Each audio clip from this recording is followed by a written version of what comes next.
Hello, welcome to the update. I'm Abby Smith. The former Qantas boss is being threatened with jail time if he doesn't front a Senate inquiry into the blocking of extra flights from Qatar. Joyce warned he'll need to face the inquiry when he's back in the country from his European vacation. Coalition Senator Bridget McKenzie says Joyce has key information from conversations he's had with the government about the decision. Anthony Albanese has teamed up with Australian rock royalty to rally for the voice to Parliament just weeks before voters head to the polls. The Prime Minister taking to the stage with the Hoodoo Gurus and Dog Trumpet in Sydney overnight, calling on hundreds of people to vote yes on October 14. Republicans in the House of Representatives have held their first hearing to impeach United States President Joe Biden. Biden is being impeached over alleged irregularities in his family business dealings. Democratic House Representative Jamie Raskin is rubbishing the move. We're 62 hours away from shutting down the government of the United States of America, and Republicans are launching an impeachment drive based on a long debunked and discredited lie. A shooting in the Netherlands has left 2 people dead and a teenager fighting for life. A gunman opened fire at a house and a medical centre in Rotterdam. He's been arrested. The motive for the attack is still unclear. Bread, ham, salad and dairy are among the common food items we waste and that end up in landfill. The Waste Management and Resource Recovery Association says households waste around $1,500 in food each year. We're being urged to store food properly and make the most of leftover food, especially in the cost of living crisis. Association Chief Executive Gail Sloan says reducing our food waste is also good for the environment. Food waste creates methane, which is 28 times more problematic than carbon. So there's lots of good reasons, environmental and financial, for not creating food waste.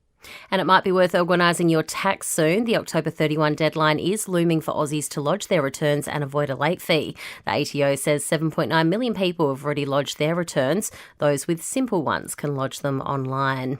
Entertainment and sport next.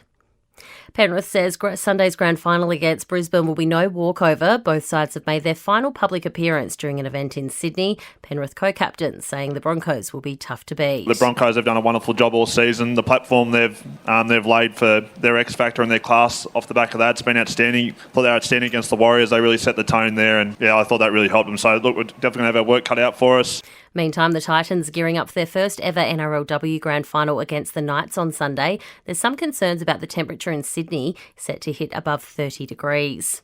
Just one more sleep until the AFL Grand Final kicks off. Both the Lions and Collingwood players and staff will take part in the Grand Final today in Melbourne. A new route that starts down in opposite the Collingwood training grounds there. There'll be hundreds of thousands of people in the precinct. Outgoing Chief Executive Gil McLachlan there. Collingwood has dropped Patrick Lipinski to the sub-role for tomorrow's grand final against Brisbane. In his place, Jack Ginnivan has been elevated into the 22. Jack Payne has been benched for the Lions despite appearing to be over his ankle injury. He's replaced by Darcy Gardner.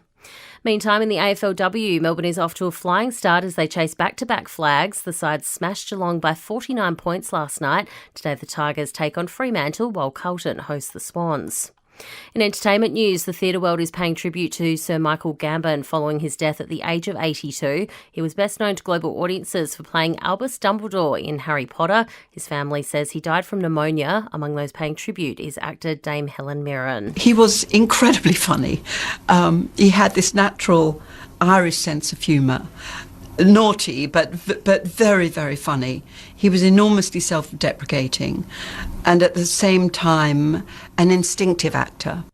Miley Cyrus has moved to file a temporary restraining order against a man who she claims is so obsessed with her, he rocked up to her house after being released from prison. The Hollywood star claims 52-year-old Alexander Kardalian has flooded her mailbox with letters since 2018 and continues to show up to her LA home. And the police have paid Britney Spears a visit for a welfare check. It comes after she posted several videos showing the pop star dancing with knives, but her security has assured them she's fine. And that's the latest from the Nova podcast team. We'll see you this afternoon for another episode of The Update.